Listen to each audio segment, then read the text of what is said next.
Բարև հայր ջան, այսօր հնարավորինս բովանդակալից կպատասխանեմ ձեր հարցերին։ Մեկը որ հարցնում եք մենք կանք ընտրություններում թե չէ, ասեմ որ չկանք ու այսօր եւս մեկ անգամ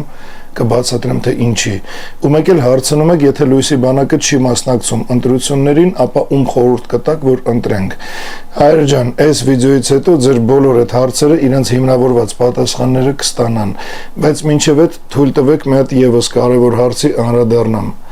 Բոլորդ տեսակ թե ՊՆ-ն ինչ պատկեր է ներկայացրել որպես Հայաստանի զինված ուժերի զինանշան։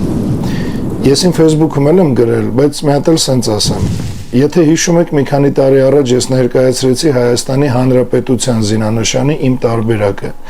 Մանրակրկիտ ամեն դետալի նշանակությունն էլ բացատրեցի, հետագայում հնարավոր փոփոխությունների տարբերակներն էլ ասեցի։ Մի խոսքով ամեն ինչ հիմնավորված ներկայացրեցի ձեր դատին ու ասեմ, որ ի ուրախություն ինձ իմ սպասելիքները արդարացան, որովհետև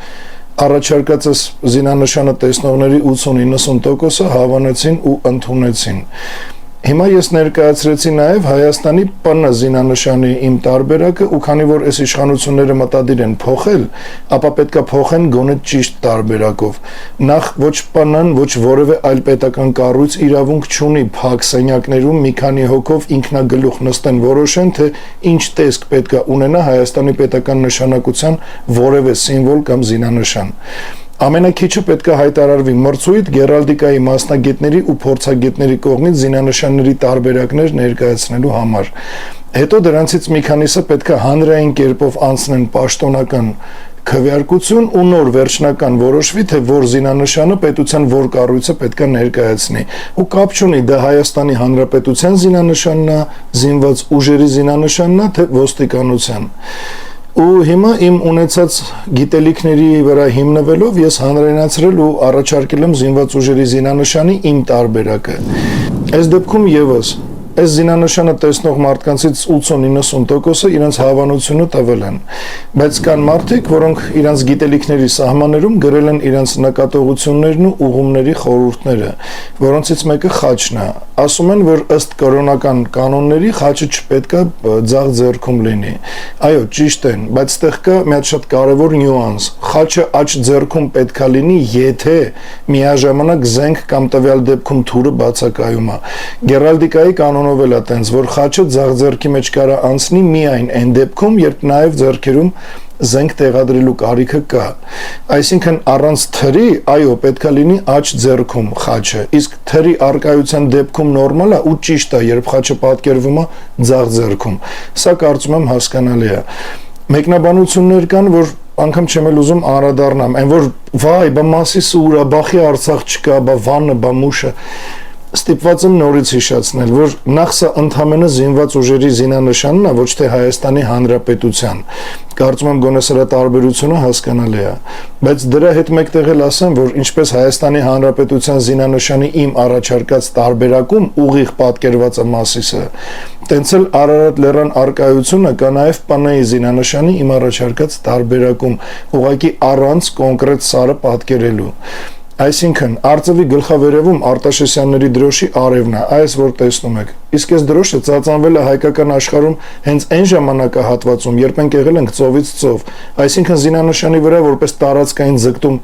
ներկայացնող պատկեր հենց այդ արևն է։ Ու ծովից ծով Հայաստանի մեջ համ Արարատն է մտել, համ Արցախը, համ Ուրմիա լիճը, համ էլ Ջավախքը, հասկանում եք։ Չնայած կարայի ընդհանրապես նման բովանդակություն չներառեի, քանի որ դա արդեն իսկ կային պատկերացրած Հայաստանի Հանրապետության զինանշանի վրա, ու պետությունը պետք է ունենա նպատակներ, որը իրագործում է ՊՆ-ն, բայց ոնց տենում եք, ես ՊՆ-ի գերբի վրա էլ եմ այդ ձգտումը պատկերել։ Այնտեղ մարդիկ էլ կային, որ գրում էին, վայ, բա ինչի է արևի ֆոնը կարմիր, թուրքերի դրոշի նման է։ Արալավ հոդուկ անվերականգնելի անգրագետ չեք։ Թուրքիան ուր էր ընդհանրապես, որ մենք այս կարմիր դրոշով աշխարհի կեսին օրակարգ էինք թելադրում։ Լավ, այդ տիպի անգրագետ եք։ Ձեզանից ով ինչ խլում է, առաջինը հենց դուք եք հիմնահատակ հանձնում է տեղածը։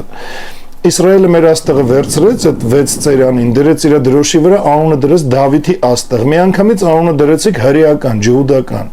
Հիտլերը մեր սվաստիկան վերցրեց, հիմա որտեղ տենում ասում եք ֆաշիզմի նշանա։ Թուրքը կարմիր դրոշը վերցրեց, այսինքն գույնը։ Փոխանակ պահպանեք սկզբնաղբյուրը, որ հենց հայկական էր։ Միանգամից ասում եք, «Յա, կարմիր գույնը թուրքական է»։ Այսինքն, եթե վաղը թուրքը ձերս մտածելակերպը իմանալով բռնի ու ենթադրենք իր որևէ կառույցի կամ սիմվոլի վրա խաչանման մի բան դնի, որոշ ժամանակ անց պետք է ասեք, որ խաչն էլ է թուրքական։ Հիմա հասկանում եք, թե ինչից է, որ ով մեզանից ինչ գողանում է, հանգիստ այդ դառնում է Իրանը, որտեվ հերիք չի չենք պահանջում, մի բան էլ տգիտությունից ելնելով խուսափում ենք դրա կիրառումից, ասելով, որ այդ իրանցն է։ Էսի թուրքական է, այնի ջհուդական է, այնի վրացական է, այնի մասոններինն է, այնի պարսկական կամ ադրբեջանական է։ Այդ ինչ է ասենք, վախի ու տգիտության միաձուլման արդյունքում ծնված մտածողություն է, թե ոնց։ Թարգեք ժողովուրդ, դա իրոք ամոթ է։ Էլ չեմ ասում, որ այս արևը մի քանի հոգի տեսան, ասում են հիմա էլ արևա պաշտենք։ Այս մարդիկ զինանշանի վրա ինչ տենում են, ուզում են պաշտեն։ Դրա համար նմաններին պետքա թվարկես, որ նայի, գերբի վրա արև կա, բայց մենք արևա պաշտ չենք։ Արծիվել կա, արծվապաշտել չենք։ Այդ գերբի վրա պատկերված դրոշը կամարաձև է, կամարապաշտել չենք։ Ու սենց ամեն դետալի մասին պետքա շեշտես։ Մի խոսքով հայր ջան, խորհրդատուների պակաս չունենք, բայց դե ես ոնց որ իմ ամբողջ կյանքում տենց էլ հիմա ինչ անում եմ բացառապես նրանց համար, ում երկար բարակ բացատրելու, համոզելու կամ ապացուցելու կարիք չկա։ Ու այո, դա փաստ է, որ մեզ հասկանալու համար նախնական բազա է պետք։ Եթե այդ բազան չկա, մեզ չեն էլ հասկանա։ Նենց որ անկախ նրանից դուք իմ ու Լույսի բանակի աջակից եք, թե ձեզ համարում եք մեզ հակառակորդ, երկու դեպքում էլ, եթե ինձ լսելով ինձ հասկանում եք, ուրեմն հաստատ մի բան ունեք անելու։ Աստծուն մեջ շնորհակալություն հայտնեք ձեզ բնականից բարձր IQ պարգևելու համար։ Ու զինանշանի թեման այսքանով եզրափակենք։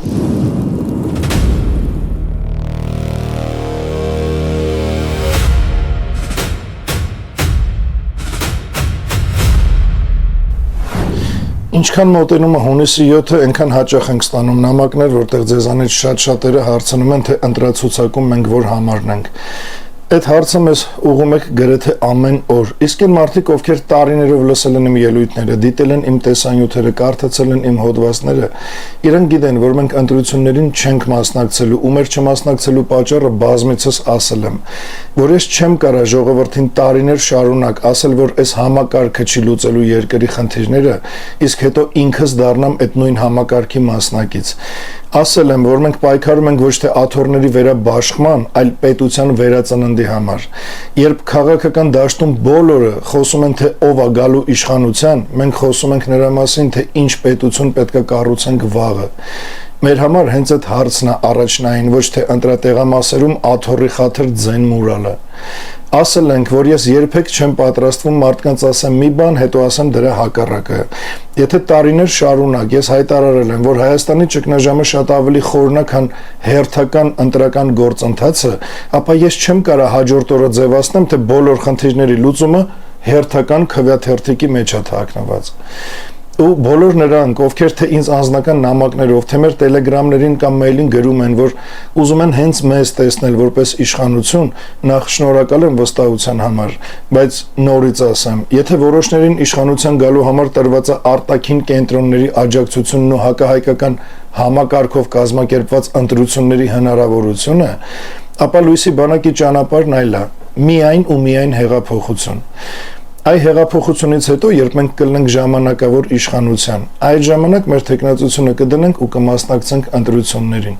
Իսկ այս համակարգի օրոք ընտրություններին մասնակցելու վերաբերյալ ես արտահայտվել եմ, կարճ հիշացնեմ ու անցնենք առաջ։ Որովհետև այսքանը հասկացող մարդը ինքը չի կարող մասնակցի այս համակարգի ընտրություններում։ Էդ էլ բացատրեմ ինչի։ Ես չեմ ասում ով մասնակցում է անպայման համակարգի ծնունդը։ Ոչ։ Ուրեմն միամիտ է, իսկ միամիտ ղեկավարել չեմ ուզում։ Բացատրեմ ինչի։ Որովհետև այս համակարգի օրոք, երբ որ դու մասնակցում ես ընտրությունների, դու կամ ունես արտաքին ուժերի աջակցություն կամ որ ավելի վատ է ներքին ուժերի։ Իսկ այդ դեպքում դու ունես պարտականություններ նրա դեմ, ով քեզ օգնում է գաս դառնաս իշխանություն։ Այդ կլինի Ռուսաստանը, այդ կլինի Եվրոպան, ով ուզում է։ Իսկ ոչ մի արտաքին կենտրոն, ոչ մի առավել հայանպաստ կամ ազգային շահերից ելնող նպատակներ չունի, ինչքան կոնկրետ ներքին ազգային իրական հեղափոխության ձգտող։ Իսկ եթե չունես այդ արտաքին աջակցությունը, ուրեմն դու միամիտ ուղղակի այն մարդկանց, ովքեր ի վիճակի են ուզում են ու պատրաստ են, եթե պահը գա դուրս գալ հեղափոխության, դու իրանց նորից կալանում ես, ել եմ ասում, միամիտ։ հետ, եթե չունես այդ աջակցությունները, բերում ես այդ նույն համակարգի հերթական հաղթանակին։ Ասում ես եկեք մեզ ընտրեք։ Ու եթե դու չունես այդ աջակցությունը, դու ընդհանրապես շանսեր չունես։ Դու ինչիդ վրա ես կոպիտ ասած տենց վստահ ասում եկեք մեզ ընտրեք։ Այսինքն ավտոմատ ստացվում է, որ դու չես էլ ընտրվելու, տեղ էլ չես ունենալու։ Կարող է sense մի թուլապայ մի բան կպցնես մի քանի ձենով, բայց արդյունքը ի՞նչն է, որ դու բերում ես համակարգի հերթական հաղթանակին։ Դու քարոզում ես այն ինչ քարոզում է համակարգը, որտեղ ինքը ունի այդ շախմատային տախտակի վրա թագավոր ու թագուհի։ Դու ընդհանրապես պեշկա ես, դու հաղթանակ չունես։ Դու մարդկանց մոբիլիզացնում ես այդ գաղափարի շուրջ, որտեղ նույն համակարգի թագավորն ու թագուհին են գրելու։ Արդյոք դա միամտություն չի։ Կամ էլ թքած ինչ կլինի, մի հատ միտեղ զբաղացնենք ուղիղ եթերի փոխարեն ամբիոնից խոսանք ազգային ժողովի։ Առավելագույն, այսինքն կամ էլ աթոռակռիվ, զուտ։ Որ կողմից նայես, որ առումով նայես, ընտրության ցանկացած մասնակցի այս համակարգի օրոք անընդհատ շեշտելու են։ Ոչ մի մասնակից էլ իմ կողմից ընտրվելու ոչ մի բան չունի։ Ում աջակցեմ, եթե այսքանը չի հասկանում կամ առավել եւս հասկանալով է գնում։ Մի անգամ էլ ասեմ, որ մենք ընտրություններին կմասնակցենք մենակ հեղափոխությամբ փոխված նոր համակարգի օրոք։ Կլինի այդ հեղափոխությունը, կմիանաք ու կաջակցեք մեզ, ուրեմն մենք կլինենք իշխանության առանց արտաքին կենտրոններից կախում ունենալու։ Չի լինի այդ հեղափոխությունը, ուրեմն ցավոք նորից կապրեք այս նույն համակարգի առաջարկած դեմքերի իշխանության օրոք, ու ձեր կյանքը ոնց որ այս քանի տասնյակ տարի է նորից կմնա ոչ թե ապրել ու վայելելու կյանք, այլ նորից գոյատևման համար պայքար, ներսից իրար գզել ու հոշոտել ու նորից բաժանվել խմբերի, պառակտվել։ Այն որ մեկը ասի ճիշտը ռասիստը կլնելն է, մյուսն ասի թուրքը բարեկամ է, երրորդն ասի ճիշտը Եվրոպան է, այն էլ ասի արևմուտքն է ճիշտը։ Ու տենց ապրեք այնքան, մինչև ռուսը հային իր պատերազմներում տանի սպանի, ոնց որ դարերով անում է, թուրքը զբաղվի հայի գենետիկ ֆոնդի ու մշակույթի վերացմամբ, Ադրբեջանը հողերը տիրանով անի, արևմուտքն էլ անձեն ու անատամ եվրոպական դիտորդների վերահսկողությամբ գա ու Հայաստանից այն մնացած մի փոքր տարածքները դարձնի իր համար տրիպ ու եսիմինչ միջանցքներ։ Այն որ չեմ էլ ուզում արդեն մանրամասնեմ, ամեն ինչ բոլորիդ պարզ է։ Այսքանն էլ մեր իշխանության գալու մասով, թե որն է այն միակ ճանապարհը, որով մենք կգանք իշխանության։ Հիմա ինչ վերաբերվում է այն հարցին, որ ասում եք, լավ, եթե դուք չկաք, բա ում ընտրենք։ Ես կխնդրեմ մինչև վերջ լսեք այս տեսանյութը ու հետնել անպայման տարածեք, որովհետև երբեմն մի հատ ճիշտ հասկացած ճշմարտությունը ավելի արժեքավոր ալնում, քան 1000 քաղաքական խոստումներ։ Ես դեռ 2022 թվից բացատրում եմ մի պարզ բան. խնդիրը երբեք մենակ իշխանությունը չի եղել, խնդիրը մենակ անդիմությունն էլ չի եղել, խնդիրը մենակ այս կամ այն քաղաքական գործիչը չի եղել, խնդիրը շատ ավելի խորն է, խնդիրը համակարգն է։ Երբ մարդու տանտանիքը փլվում է, ինքը չի վիճում պատուհանի վարագույրը կապուտ լինի թե կարմիր։ Նախ տանիքն են վերանորոգում ու դրանից շատ հետո արդեն ընտրում են վարագույրի գույնը։ Հայաստանի քաղաքական համակարգի տանիքը վաղուց փլված է, բայց մեզ շարունակում են առաջարկել ընտրել վարագույրների գույնը։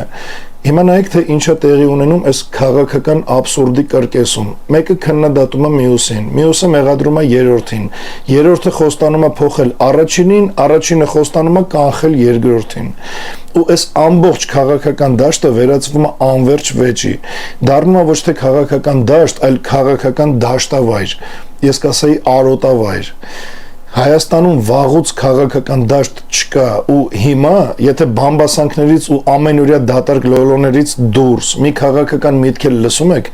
ապա դա մենակ մեր շնորհիվ է։ Հələ այս քաղաքական դաշտ կոչվածից կոնկրետ իմ խոսքը հանեք ու մի հատ անկեղծ ասեք, էլի տակը ինչ ամանում։ Բամբասանք, ցածր մակարդակի խոսույթներ, քֆուր, այո, ոչ մի թե միգուցե այնուամենայնիվ անգիրարած ստանդարտ շաբլոններ, քաղաքական գիտելիքի իսպար բացակայությամբ հարցազրույցներ ու ես շատ գիտեմ էլ ինչ։ Չէ, այն որ անկեղծ էլի։ Սրանցից գոնե մեկը իր վրա վստահ լիներ, վաղուց արդեն բանավեճի կամ հանրային քննարկման հրավերս ընդունել էր։ Բայց ոնց տենում եք, բոլորը մի մկան բուն առել ու մտել են մեջը, որ հանկարծ առիթ չլինի հետս դուրս գան քննարկման կամ առավել եւս բանավեճի։ Այս արդեն բացարձակ իրականության ցուցանիշ է, որտեղ կա լույսի բանակ ու մնացած ամբողջ քաղաքական դաշտավայրը։ Հիմա ընտրել լույսի բանակին, թե քջուջանել այդ դաշտավայրում գոնե մի պատղաբեր սերմ գտնելու անհիմն հույսով, որոշումը ձեզանից յուրաքանչյուրինն է։ Հա, ու մի հատ էլ ինձ շատ ուրախացրած, ես կարամ ասեմ անգամ երջանկացրած մի փաստ էլ անդրադառնամ։ Այս վերջերս մեր հայ երիտասարդներից 18, 20, 25 տարեկան շատ եմ նամակներ ստանում, որ խոստովանում են, որ հենց իմ վիդեոները նայելն է իրենց առաջի անգամ ստիպել, որ հետաքրքրվեն քաղաքականությամբ, ավելի խորքային մտածեն հայրենիքի ապագայի մասին ու դրա արդյունքում ցանկություն են հայտնում, որ գրանցվեն կամ Լույսի բանակում կամ մեր Սիրուժ ջոկատում։ Իրականում այսքանը լսել կոնկրետ մեր երիտասարդներից իմ համար անասելի մեծ ուրախություն ու ոգևորություն է ու անկեղծ կլինեմ ու կասեմ, որ եթե անգամ տարիներ անց իմ թողած ամենակարևոր ժառանգություններից թեկուզ մենակ էս մնա, որ երիտասարդների զգալի մասի մոտ կոտրել եմ այն կարծրատիպը, որ քաղաքականությունը մենակ աղմուկի կեղծ խոստումների, տարատեսակ բամբասանքչիների ու ցածր մակարդակի բառամատ հերքով ծաղրացումների ոլորտ է ու ցույց եմ տվել, որ քաղաքականությունը կարա լինի լուրջ, կարա լինի բարձր մակարդակի պատասխանատու ու հայրենիքի փրկությանը միտված գործունեություն, ուրեմն հայեր ջան, ես կհամարեմ, որ իմ կյանքում իրոք արժեքավոր գործ եմ արել։ Որովհետև պետությունների ապագան որոշում են ոչ թե անտարբեր քաղաքացիները, ում ուշքի միտքը ուտել, այդ կերածից ձերբազատվելն ու քնելն է, որ զարթնեն նորից ուտեն, այլ այն երիտասարդներն են, ովքեր սկսում են մտածել, կարդալ, ուսումնասիրել, հասկանալ ու իրենց վրա պատասխանատվություն վերցնել։ Ու հայեր ջան, եթե ես կարողացել եմ թեկուզ մի քանիսին դնել այդ ճանապարհի վրա, ուրեմն դա իրոք իմ համար մեծ ձեռքբերում է ու իրականում մեծ պատիվ։ Մերն ինքնասեր ու պատասխանատու գիտակից երիտասարդներին մենակ մի բան կասեմ, որ այնինչ ես անում եմ, այդ մեծամասամբ հենց ձեր համար է ու շնորհակալ եմ Աստծուն, որ դուք ունեք այնքան բարձր մտածելակերպ, որ այդ ամեն ինչը հասկանում եք ու կանգնած եք Լույսի բանակի կողքին, օրհնվեք ու վստահ եղեք, որ ձեր համար իմ անելիքը առավելագույնի չափով ոնց արել եմ, տենց էլ շարունակելու եմ։ Դուք ապրելու եք արժանապատիվ ու մեծ հնարավորություններով լի Հայաստանում։ Առաջ Աստված։ Այ հիմա վերջապես անցնենք ամսի 7-ի ընտրություններին։ Ում ընտրենք հարցը տվողներին, նախ ես մի հատ հարց տամ։ Հայր ջան, եթե վաղը էլի մնա Նիկոլը կամ իշխանությունը փոխվի կամ մեկ այլ դեմք, բայց մտածողությունը մնա նույնը, ի՞նչ է փոխվելու։ Եթե դեմքերը փոխվեն, բայց մեխանիզմները մնան նույնը, եթե կոպիտ ասած ցուցանակը փոխվի, բայց այդ կառույցը, այդ համակարգը, որը ստեղծված է հային որևէ մեկի ստրկության տակ կամ որևէ մեկից կախված պահելու համար մնա նույնը, ի՞նչ է փոխվելու։ Պատասխանը շատ պարզ է, ոչ մի բան։ Պատմության ընթացքում բազմաթիվ ժողովուրդներ անցել են այս ճանապարհով։ Այդ ժողովուրդների սխալը միշտ նույնն է եղել։ Իրանք կարծում են, որ խնդիրը մի անձի մեջ է։ Հետո երբ այդ անձը փոխվում էր, պարզվում էր, որ բոլոր խնդիրները մնացել են նույնը, որտեղ իրական պատճառը մի մարդը չէր, այլ այն համակարգն էր, որը շարունակաբար արտադրում էր նույն արդյունքը, ծնում էր նմանատիպ դեմքերի։ Դրա համար դեմք փոխելով իրականում ոչինչ չի փոխվում։ Այսինքն օրինակ, եթե գործարանը փչացած է, մենակ պիտակը փոխելով չես կարա փոխես արտադրանքը։ Հենց տեղը ամենակարևոր միտքը։ Ես չեմ ասում մասնակցեք կամ մի մասնակցեք ընտրություններին։ Դա յուրաքանչյուր քաղաքացու անձնական որոշումն է, ելնելով իր ունեցած քաղաքական գիտելիքից, քաղաքական կրթվածությունից ու քաղաքական դիրքորոշումից։ Ուզում եք գնաք, գնացեք, եթե ցանկանում եք, կամ մի գնացեք, եթե որոշել եք չգնաք։ Ընտրեք նրան, ում ճիշտ եք համարում, կամ ոչ մեկի մի ընտրեք, այդ ձեր իրավունքն է։ Բայց մի բան պետք է հասկանաք, Հայաստանի ճակատագիրը չի փոխվելու հերթական ընտրական ցիկլով, եթե չփոխվի ամբողջ քաղաքական համակարգը։ Գլխավոր հարցը էս է, ոչ թե ով կհաղթի, այլ որ համակարգն է հաղթելու։ Իսկ ընտրացուցակում ես ձեզ վստահեցնում եմ, նոր համակարգ բերող չկա։ Եթե կա, թող այնքան խիզախություն ունենա, որ ուղիղ եթերով բոլորիդ աչքի առաջ հետս դուրս գա բանավեճի ու ապացուցի հակառակը։ Հիմա էլ եմ բոլորին այդ հրավերն անում ու նորից վստահ եմ, որ ոչ մեկի ծպտունը դուրս չի գալու։ Բայց ես տենց վախեցած ու անվստահ թեկնածուներ պետք են։ Եթե անգամ իմ հետ բանավեճից են խուսափում, այդ ոնց են համակարգ փոխելու։ Կամ էլ փորձեք ձեր նախընտրած թեկնածուներին դուխտել ու շախի գցել, թող վերջապես ուղիղ տղամարդավարի կամ համաձայնվեն կամ հրաժարվեն, այդ ժամանակ էլ շարունակությանը ականատես կլինեք։ Ու վատը հենց այն է, որ այսօր շատ մարդիկ սպասում են ինչ-որ փրկչի, մի հատ նոր կուսակցության, մի հատ նոր դաշինքի, մի հատ նոր խոստման, նոր դեմքի, բայց պատմությունը դաժան ուսուցիչ է։ Երբ ժողովուրդը սկսում է սпасել փրկիչների, սովորաբար ստանում է հերթական հիասթափությունը։ Իսկ երբ ժողովուրդը սկսում է կազմակերպվել, այդ ժամանակ սկսվում է պատմությունը, իրական պատմությունը։ Ես հաճախ եմ լսում, շատերը ասում են, լավ, եթե Նիկոլը չլինի, ախր նախկինները կգանեն, նախկիններին էլ չենք ուզում։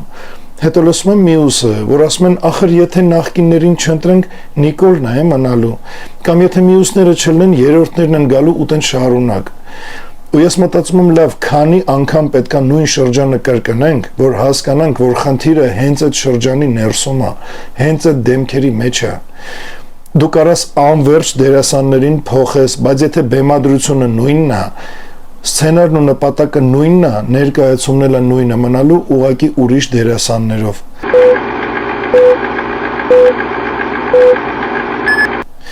Հիմա հայր ջան, ես ուզում եմ ասել մի բան, որը երբեք այսքան բաց ու ուղիղ ասած չկամ,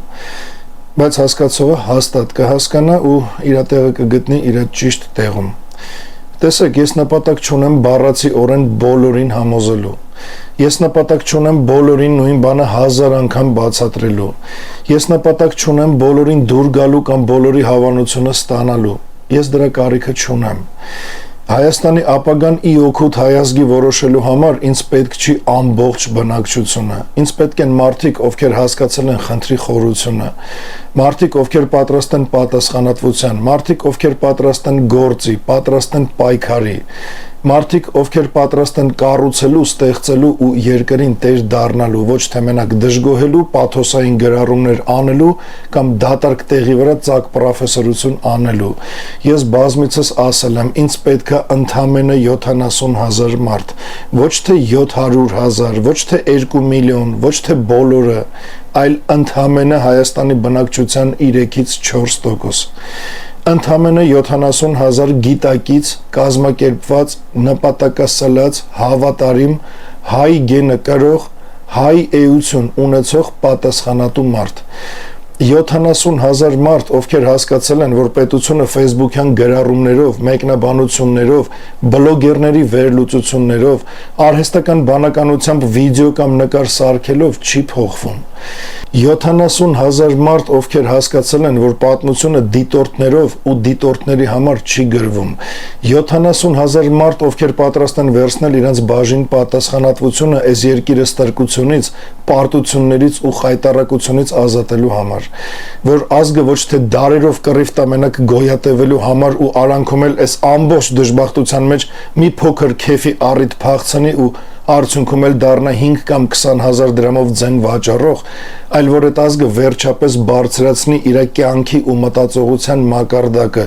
դառնա միասնական ու տենց միասնական էլ անցնի ուժի քաղաքականությանը, որ միշտ հաղթի ու վայելելով ապրի իր այդ հաղթանակած կյանքը, որ գալիք սերնդին առանց ամաչելու բան լինի թողելու։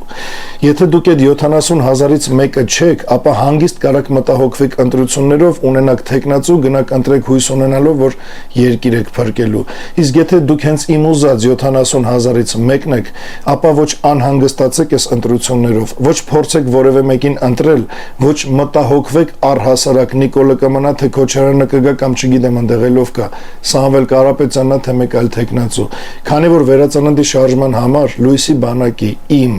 ու եթե դուք այդ 70,000-ից մեկն եք, ապա նաև ձեր համար ամենևին նշանակություն չունի, թե հունիսի 7-ից հետո ով է լինելու իշխանության։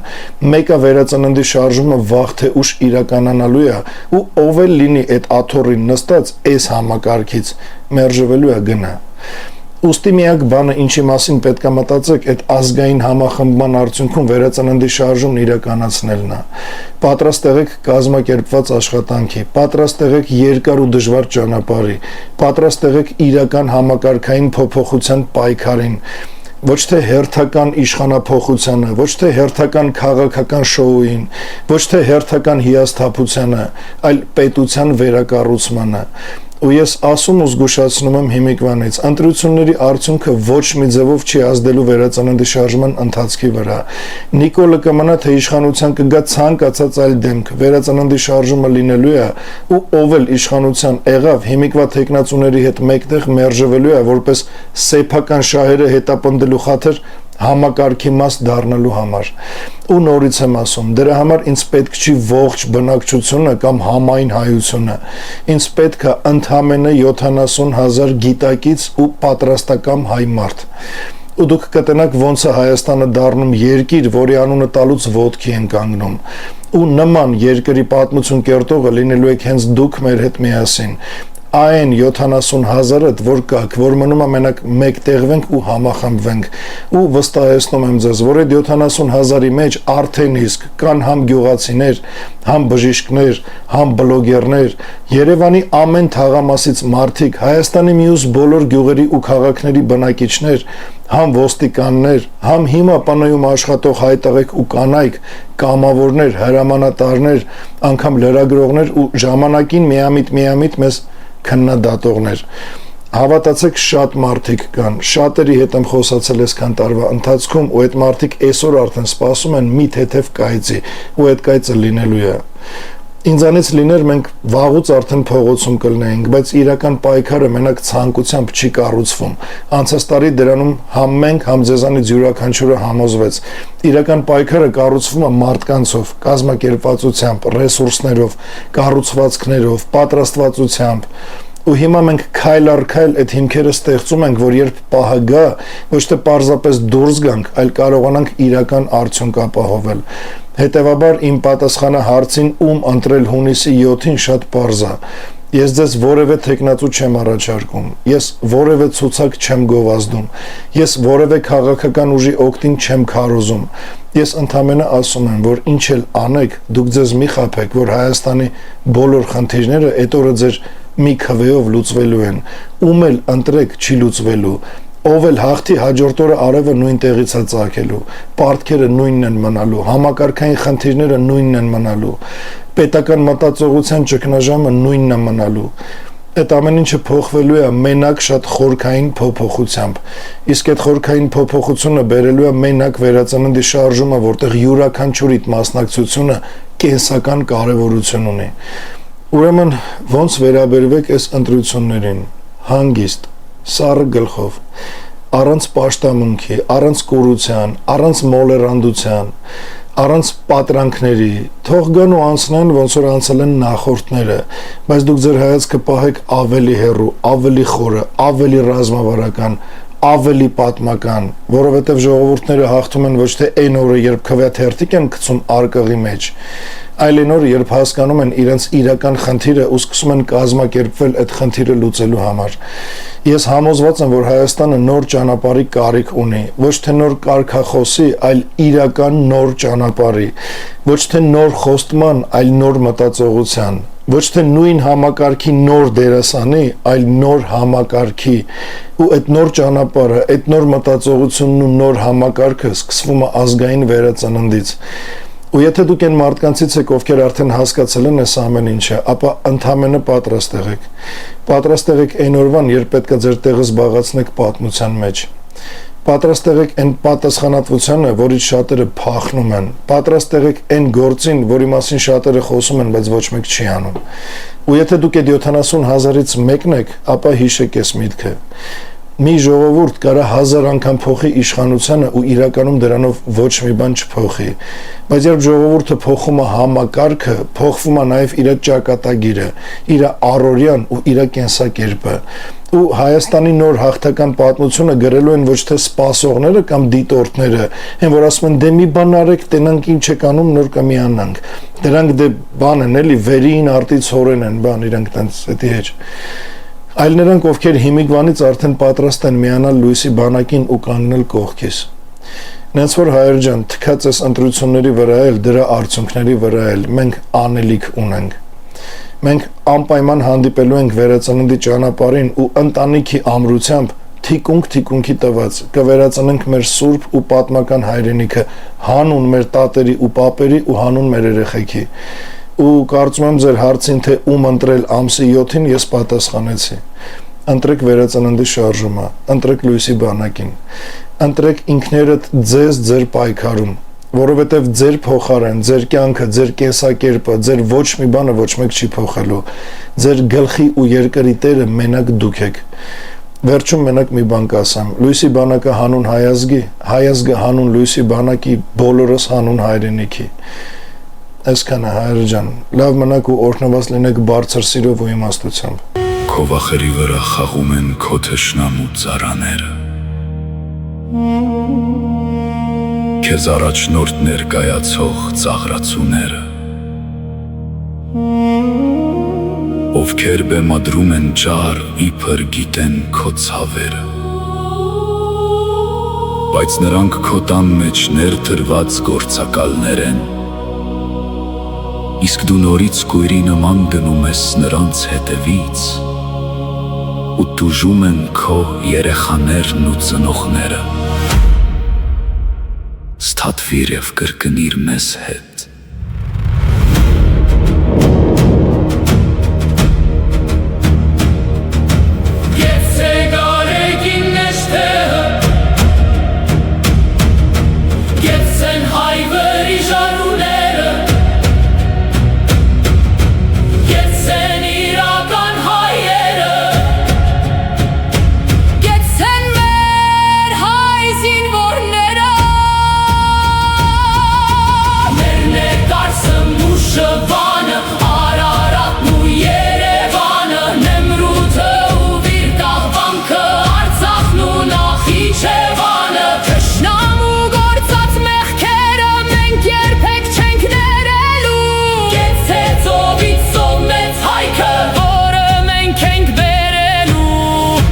Հիշիր, կրկնիր ու հավատա,